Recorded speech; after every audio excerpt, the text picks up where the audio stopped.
जैसा कि last episode में हमने देखा कि एलेक्स का प्यूरिफिकेशन प्रोसेस हो रहा था। अब इस एपिसोड में हमें दिखाया जाता है कि शेन, इसके अलावा स्टोन विलेज के बहुत से लोग और जायरो जो कि पहले से बड़ा हो गया है, ये सब भी एलेक्स का ये प्यूरिफिकेशन प्रोसेस देख रहे थे। अब यहाँ शेन सबको बताता है कि अगर एलेक्स अपना ये प्रोसेस कंटिन्यू रखता है और लाइन बीस्ट की एनर्जी को कंज्यूम कर लेगा तो वो सीक्रेट खजाने तक पहुँच पाएगा, वो उसके बारे में बहुत सी चीजें जान पाएगा। इसके बाद हमें एक बर्ड बीस्ट और एक बहुत बड़ा मंकी दिखाया जाता है। ये दोनों एक दूसरे पे हमला कर रहे हैं ताकि ये दोनों माउंटेन ट्रेजर को हासिल कर सकें। इसके बाद एक बहुत बड़ा पत्थर दिखाया जाता है जो कि बाहर आता है। यही तो माउंटेन ट्रेजर था जिसके लिए ये दोनों लड़ रहे थे। अब ये दोनों एक दूसरे पे और ज्यादा हमला करना स्टार्ट कर देते हैं, लेकिन तभी वहाँ पे वोल्केनो एक्टिवेट हो जाता है और हर तरफ आग बरसने लगती है। अब ये देखकर बर्ड बीस्ट और भी ज्यादा तबाही मचाता है, ऐसा इसलिए ताकि सब खत्म हो जाए और किसी को भी माउंटेन ट्रेजर का पता ही न चले। अब ये लावा उसकी वजह से और भी ज्यादा बढ़ने लगता है और बाकी सारे विलेजेस में पहुंच जाता है। अब यहाँ पे गॉड स्पिरिट एक टेलीकम्युनिकेशन सिस्टम ऑन कर देती है और सबको उसके अंदर आने का कहती है। अब जब शेन को ये पता चलता है तो वो सबको वापस जाने का कह देता है, क्योंकि वो तो एलेक्स को प्रोटेक्ट करेगा और एलेक्स वहाँ पे प्यूरिफिकेशन सिस्टम कर रहा है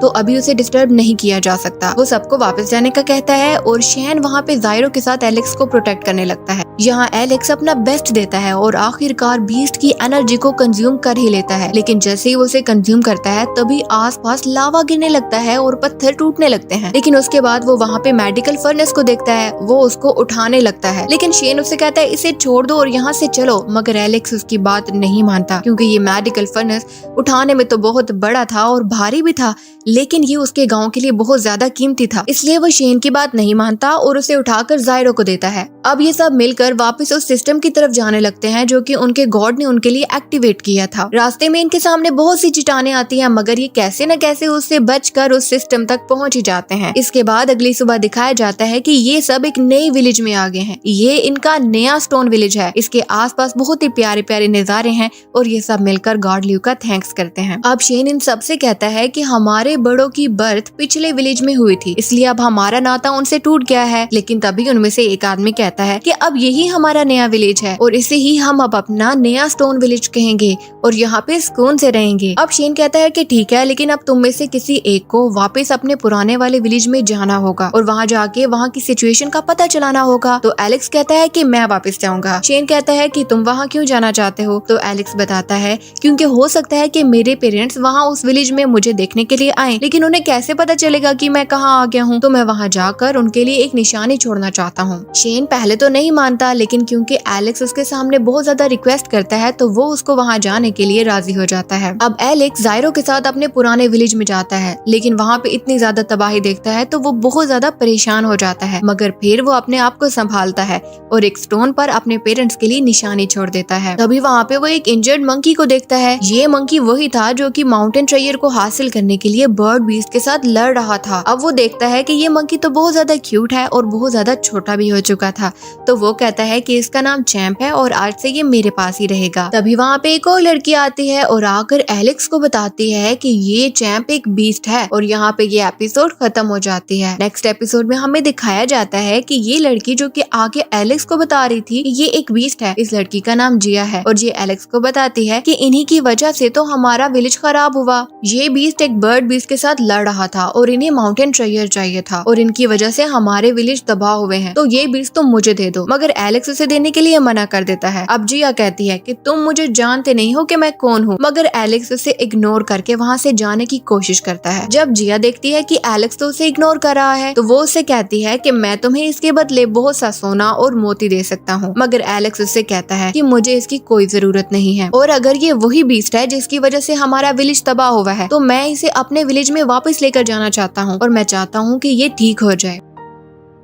ये सुनकर जिया को और भी ज्यादा गुस्सा आ जाता है और वो एलेक्स पर अटैक कर देती है, मगर एलेक्स उसके सारे अटैक से बचकर बहुत ही आसानी से वहाँ से निकलने की कोशिश करता है। अब जिया और भी ज्यादा परेशान हो जाती है कि वो एक गांव के लड़के से हार रही है। इसके बाद एलेक्स उस पर एक स्पेशल अटैक करता है और फिर उस लड़की से कहता है कि तुम बेवकूफ लड़की हो और तुम मुझसे ये बीस्ट नहीं ले सकती। अब ये देखकर जिया रोने लग जाती है कि वो एक गाँव के लड़के से जीत नहीं पा रही। इसके बाद वहाँ पे एक और वॉरियर आता है जो कि जिया को बताता है कि आपके फादर फादर आपको बुला रहे हैं। अब जिया कहती है क्या मेरे फादर मुझे तनहा नहीं छोड़ सकते? तो वो वॉरियर उसे बताता है कि आपके फादर आपसे बहुत ज्यादा प्यार करते हैं। इसके बाद जिया एलेक्स को बाय कहकर वहाँ से चली जाती है। एलेक्स उस स्टैम्प को लेकर अपने गाँव वापस आ जाता है और गार्ड लियो को दिखाता है। गार्ड लियो उस पर मैजिक करते हैं और एलेक्स से कहते हैं कि देखना इसका बहुत ज्यादा ध्यान रखना, इसका ठीक होना तो मुश्किल है मगर कोशिश करना कि ये पास्ट की बातें इसे याद ना आए, क्योंकि अगर इसे वो सब याद आ गया तो तुम्हारे गांव के लिए बहुत बड़ी मुसीबत खड़ी हो जाएगी। यहाँ शैन सब लोगों से कहता है कि ये अब तुम लोगों का नया गांव है और उन सबको उसे एक्सप्लोर करने के लिए भेज देता है। इसके बाद शैन एलेक्स को देखता है जो बहुत उदास था, वो अपने पेरेंट्स के लिए उदास था। अब शैन उसे परेशान देखकर उसका ध्यान भटकाना चाहता था, जिसके लिए वो उसे एक ट्रायर स्टोन देता है जिसमें पुराने जमाने के एक बहुत पावरफुल लाइन की पावर थी। अब एलेक्स उससे कहता है कि मेरा ध्यान मत भटकाओ, मुझे बस ये बताओ कि मेरे पेरेंट्स आएंगे या नहीं आएंगे। वो ज्यादा परेशान था। अब गार्ड लियो की स्पिरिट उसे बताती है कि तुम्हारे पेरेंट्स एक मुश्किल से गुजर रहे हैं और उनकी यादें तुम्हारे अंदर हैं। अगर तुम उनके बारे में जानना चाहते हो तो उसके लिए तुम्हें एक मेडिकल फर्नेस को उठाना होगा। अब गार्ड लियो की स्पिरिट उन्हें फर्नेस दिखाती है और एलेक्स से कहती है कि जब तुम फर्स्ट कल्टीवेशन के फाइनल लेवल पे होगे तो तब तुम इसे उठाओगे और अगर तुमने इसे उठा लिया तो तुम्हारी सारी यादें वापस आ जाएंगी। लेकिन शेन ये देखकर घबरा जाता है और गार्ड लियो की स्पिरिट से कहता है कि ये मेडिकल फर्नेस तो 1,00,000 किलो का है और फर्स्ट कल्टीवेशन के फाइनल लेवल वाले तो मुश्किलों से भी 50,000 किलो का ही फर्नेस उठा सकते हैं, तो ऐसा करना एलेक्स के लिए पॉसिबल नहीं है। लेकिन गार्ड लियो की स्पिरिट उससे कहती है कि अगर उसे अपनी यादें चाहिए हैं तो उसे ये सब कुछ तो करना ही होगा। अब एलेक्स भी क्योंकि अपने पेरेंट्स के बारे में बहुत कुछ जानना चाहता था, तो इसलिए वो ऐसा करने के लिए मान जाता है। अब वो अपनी ट्रेनिंग स्टार्ट कर देता है। वो पूरे मन से अपनी ट्रेनिंग करता है और बहुत ज्यादा कोशिश करता है कि किसी न किसी तरह इस मेडिकल फर्नेस को उठा सके। इसके साथ साथ वो शेन की भी ट्रायर एनर्जी का यूज करता रहता है ताकि वो उस फर्नेस को उठा सके, लेकिन बहुत ज्यादा कोशिश करने के बावजूद वो उसे नहीं उठा पाता। वो एक यूनिकॉर्न को भी अपना पेट बनाना चाहता था। एलेक्स अपनी कोशिश जारी रखता है और फर्स्ट कल्टीवेशन के फाइनल लेवल पर जब वो होता है तो वो उस मेडिकल फर्नेस को उठा लेता है और वो जैसे ही उठाता है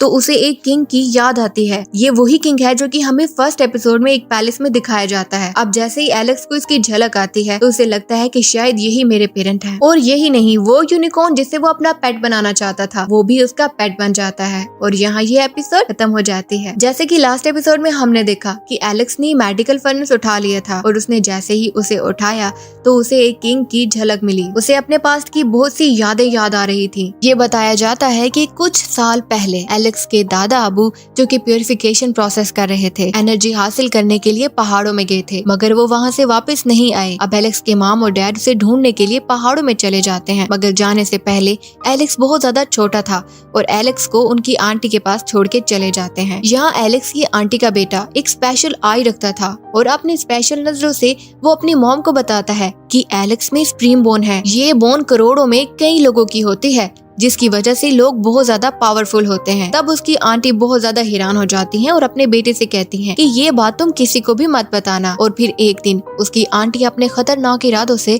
एलेक्स को उठाकर एक सीक्रेट चैम्बर में ले जाती हैं। वहाँ उनके साथ एक और आदमी भी था। अब ये अपने बेटे और एलेक्स को दो अलग अलग बेडों पर लिटा देती हैं। इसके बाद एलेक्स को बांध दिया जाता है ताकि उसकी बोन को निकाल दिया जाए। वो ये बोन अपने बेटे में डालना चाहती थी। एलेक्स बहुत ज्यादा दर्द सहता है क्योंकि उसे तो बेहोश भी नहीं किया गया था और एलेक्स की ये बोन निकाल कर उस औरत के बेटे में डाल दी जाती है ताकि वो बहुत ज्यादा पावरफुल बन सके। लेकिन जब ये सब कुछ हो ही रहा होता है तो वहाँ पे नैन्सी नाम की एक लड़की ये सब कुछ देख लेती है। वो बहुत ज्यादा घबरा जाती है। ये लड़की एलेक्स की फैमिली की थी। यहाँ इस औरत के साथ एक आदमी था जो कि एलेक्स से वो बोन निकाल कर डेविड में डाल रहा था। लेकिन यही लड़की जिसका नाम नैन्सी था वो फौरन से एलेक्स के नाना अबू के पास जाती है और उन्हें जाकर बताती है कि किस तरह से एलेक्स की बोन निकाली जा रही है। अब एलेक्स के नाना वहाँ पहुँच जाते हैं और उस औरत का गला पकड़ लेते हैं। लेकिन जब वो उसको मारने ही वाले होते हैं तभी उस औरत का बेटा डेविड फौरन से आकर अपनी गर्दन पर चाकू रख देता है और वो कहते हैं कि मेरी मदर को छोड़ दो वरना मैं खुद को भी मार दूंगा। ये देखकर वो गुस्से में इन सबको अपने बड़े लोगों के पास ले जाते हैं। ये बड़े लोग इन सब क्लैंस का फैसला लेते हैं। इनका एक बड़ा लीडर था जो कि इन सब क्लैंस का फैसला करता था। अब एलेक्स के नाना उनसे गुजारिश करते हैं कि इस औरत को जान से मार दिया जाए, इसने मेरे बेटे की बोन निकाल डाल दी है। लेकिन तभी वहाँ डेविड के फादर आ जाते हैं और वो कहते हैं कि अब तो बोन ट्रांसफर हो चुकी है, तो अब मेरी बीवी को छोड़ दिया जाए, अभी ऐसा कुछ भी मत करो। तो एलेक्स के नाना कहते हैं कि ठीक है, हम तुम्हारी बीवी को छोड़ देंगे, मगर मेरे पोते की स्प्रीम बोन हमें वापस कर दो। इस बार लुइस यानी कि डेविड के फादर कहते हैं कि अब हम ऐसा नहीं कर सकते, अब तो बोन ट्रांसफर हो चुकी है और अगर हम ये बोन अब ट्रांसफर करते भी हैं तो एलेक्स की भी जान को खतरा है, वो खुद मरने की हालत में है और साथ ही साथ वो और भी छोटा हो चुका है, तो अब ऐसा नहीं करना चाहिए। अब वहाँ का मास्टर यानी कि उन सब का लीडर डिसाइड करता है कि ठीक है, अब इस बारे में कोई डिस्कशन नहीं होगी और 10 साल गुजरने दो, अगर एलेक्स इस टाइम में जिंदा रहता है तो उसकी बोन उसे वापस कर दी जाएगी। वहाँ एलेक्स के मॉम डैड जो कि एलेक्स के दादा अब्बू को पहाड़ों में ढूंढने गए थे, उन्हें लेटर लिख दिया जाता है और उन्हें बता दिया जाता है कि उनके बेटे के साथ क्या हुआ है। यहाँ लुइस अपने सब वॉरियर्स को इकट्ठा कर लेता है क्योंकि वो नैन्सी को ढूंढ रहा था, क्योंकि अभी एलेक्स नैन्सी के पास था। वो एलेक्स को मारना चाहता था, मारना इसलिए चाहता था ताकि स्प्रीम बोन उन्हीं के क्लैन में रहे। वो अपने ही सोल्जर्स नहीं बल्कि एलेक्स के डैड के सोल्जर्स को भी अपने साथ मिला लेता है। इसके बाद हमें दिखाया जाता है कि एलेक्स के मॉम डैड वापस आ गए हैं। अब नैन्सी उसके मॉम डैड को एलेक्स वापस कर देती है। एलेक्स पहले से ज्यादा वीक हो चुका था। नैन्सी उसके मॉम डैड को सारी बातें बताती है कि एलेक्स के साथ उन्होंने क्या क्या किया। अब एलेक्स के डैड बहुत ज्यादा गुस्से में आ जाते हैं और उन सबको जान से मारने का फैसला कर लेते हैं। इसके बाद हमें फर्स्ट एपिसोड का वो सीन दिखाया जाता है जहाँ पे एक आदमी एक बच्चे को उठाकर सबसे लड़ने के लिए जा रहा है। जी हाँ, वो यही सीन था। एलेक्स के फादर ने एलेक्सी को गोद में उठाया हुआ था और वो सबसे लड़ने के लिए जा रहे थे कि कैसे उसके बेटे की स्प्रीम बोन निकाली गई। अब जब वो आगे बढ़ते हैं तो सब सोल्जर्स उन्हें रोकने की कोशिश करते हैं, लेकिन ये बहुत ज्यादा पावरफुल थे और एक ही झटके में आधे से ज्यादा को मार देते हैं। जब लुइस ये देखता है तो वो उन्हें रोकने का कहता है और कहता है कि आप रुक जाओ, अब कुछ भी नहीं किया जा सकता क्योंकि बोन तो ट्रांसफर हो चुकी है, तो ऐसे सबको मत मारो। लेकिन एलेक्स के फादर बहुत ज्यादा गुस्से में थे और वो उसकी बात नहीं मानते। अब जब वो नहीं रुकते तो उनके हाथ वो औरत दे दी जाती है जिसने कि एलेक्स की बोन को निकाला था। अब एलेक्स के डैड बहुत ज्यादा गुस्से में थे और वो उस औरत को मार देते हैं, वो उसे जान से मार देते हैं और तभी डेविड उस औरत का बेटा आगे बढ़ता है। अब एलेक्स के डैड उसे भी पकड़ लेते हैं, लेकिन तभी वहाँ उनका लीडर आ जाता है जो कि सबका फैसला करता था और एलेक्स के फादर जेसन से कहता है कि इस बच्चे को छोड़ दो, मगर वो नहीं छोड़ता क्योंकि उसे अपने बेटे के लिए जस्टिस चाहिए था। इसके बाद वो लीडर डेविड की पावर को और भी ज्यादा बढ़ा देता है ताकि वो सब पर अटैक करे। के बाद जेसन भी अपने ड्रैगन पावर को यूज करता है और उसे रोकने की कोशिश करता है और यहीं पे ये एपिसोड खत्म हो जाती है। नेक्स्ट एपिसोड में दिखाया जाता है कि जहां शेन एलेक्स को ये सारी स्टोरी बता रहा था और एलेक्स को भी काफी चीजें याद आ चुकी थी। यहाँ एलेक्स शेन से कहता है कि इसके बाद मेरे पेरेंट्स के साथ क्या हुआ, तो शेन उसे बताता है कि वो किसी न किसी तरह उस अटैक से बचकर यहाँ आ चुके थे। ये स्टोन विलेज उनके बड़ों का घर हुआ करता था। वो यहाँ आए और यहाँ गॉड लुइस स्पिरिट ने तुम्हें ठीक कर दिया और उसके बाद वो क्योंकि रिस्क नहीं लेना चाहते थे और लुइस के काफी सोल्जर्स अभी भी तुम्हारे पीछे पड़े हुए थे, इसलिए वो तुम्हें हमारे पास छोड़कर वो दूसरे गाँव में चले गए। अब एलेक्स कहता है कि मुझे भी अपने पेरेंट्स के पास जाना है, तो शेन उससे कहता है कि वो जगह बहुत ज्यादा दूर है, तुम वहाँ नहीं जा सकते। लेकिन एलेक्स उनकी बात नहीं मानता, वो बहुत ज्यादा परेशान हो चुका था और वो कहता है कि मैं वहाँ जरूर जाऊंगा, मैं अपने पेरेंट्स से मिलूंगा। अब शेन एलेक्स को एक चमकता हुआ पत्थर देता है और कहता है कि एक टाइम पे गॉड लुइस स्पिरिट और ये पत्थर आसमानों से आए थे। गॉड लुइस स्पिरिट उसे बताते हैं कि इस पत्थर में एक स्पेशल कल्टीवेटिंग टेक्निक है जिसे तुम एक टाइम पे सीख जाओगे और भले ही तुम्हारी बॉडी में अब वो स्प्रीम बोन ना हो, मगर याद रखना कि हर चीज का एक नया जन्म जरूर होता है। इस बात से एलेक्स समझ जाता है कि अभी फिर से उसके अंदर वही स्प्रीम बोन दोबारा से बन रही है। इसके बाद वो अपने चैंप और यूनिकॉर्न को लेकर वहाँ से निकल जाता है। रास्ते में एक व्हाइट टाइगर उन पर हमला कर देता है, लेकिन ये व्हाइट टाइगर खुद भी काफी ज्यादा जख्मी था। अब एलेक्स अपनी जान बचाने के लिए उसे मार देता है। तभी वहाँ जिया भी आ जाती है जो बहुत ज्यादा गुस्से में थी और वो आकर एलेक्स से कहती है कि तुमने इस टाइगर को क्यों मारा, ये तो मेरा शिकार था। लेकिन जब जिया एलेक्स के पास चैंप को देखती है तो वो ये समझ जाती है कि ये वही बच्चा है जिसका नाम एलेक्स था और जिसे काफी टाइम पहले मिली थी। एलेक्स भी उसे पहचान जाता है और फिर कहता है कि तुम तो पहले से भी ज्यादा मोटी हो गई हो। ये सुनकर जिया काफी ज्यादा चिढ़ती है, लेकिन तभी वहाँ पे एक ड्रैगन उन पर अटैक कर देता है। अब एलेक्स जिया चैंप और अपने यूनिकॉर्न के साथ लेकर वहाँ से भाग जाता है, लेकिन तभी जिया एलेक्स का हाथ छुड़ाकर कहती है कि इसको मारना तो मेरे बाएं हाथ का खेल है। इसके बाद वो ड्रैगन पर अटैक कर देती है, मगर उसके अटैक का ड्रैगन पर कोई असर ही नहीं होता। अब एलेक्स कहता है कि मुझे अपनी ही टेक्निक यूज करनी होगी, तो वो अपनी लॉइन बीस्ट की टेक्निक को यूज करता है और उस ड्रैगन को मार देता है, मगर खुद फौरन से बेहोश हो जाता है क्योंकि इस टेक्निक को यूज करने के लिए बहुत ज्यादा एनर्जी चाहिए होती है। अब जब उसे होश आता है तो जिया उसे एक अंडे का लिक्विड पीने का कहती है, लेकिन एलेक्स कहता है कि मैं इसे नहीं पीऊंगा। अब जिया कहती है कि क्यों, तुम क्यों नहीं पियोगे? तो वो कहता है कि मैंने जायरो से वादा किया था कि मैं कभी कोई एग नहीं खाऊंगा। तो जिया उससे पूछती है कि ये जायरो कौन है? तो एलेक्स उसे चिढ़ाने के लिए कहता है ये बहुत ही खूबसूरत चीज है। इस पर जिया खूब चिढ़ती है और एलेक्स उसका बहुत मजा लेता है। तभी चैंक एलेक्स को इशारा करके कहता है कि जिया ने ये एग बहुत मेहनत से लिया है, तुम्हें ये पीना चाहिए। ये सुनकर एलेक्स उस एग को पी लेता है। इसके बाद जाकर वो जिया को भी मनाता है जो कि रूठ गई थी। तभी हमें दिखाया जाता है कि चैंप और यूनिकॉर्न आपस में खेल रहे थे। इसके बाद ये भी देखा जाता है कि वो अंडा, उसका शेल चमक रहा था जिसे कि जियान ने पिया था, और तभी वहाँ अटैक करने के लिए वो बर्ड आ जाती है जिसका कि वो एग था, और जैसे ही उसे वो देखते हैं तो वो सब लोग वहाँ से भागते हैं, यानी कि यूनिकॉर्न, चैंप, जिया और एलेक्स ये सब वहाँ से भाग जाते हैं। और तभी ये लोग एक नदी में जाकर गिरते हैं और थोड़ी दूर जाकर ही बेहोश हो जाते हैं और यहाँ ये एपिसोड खत्म हो जाती है।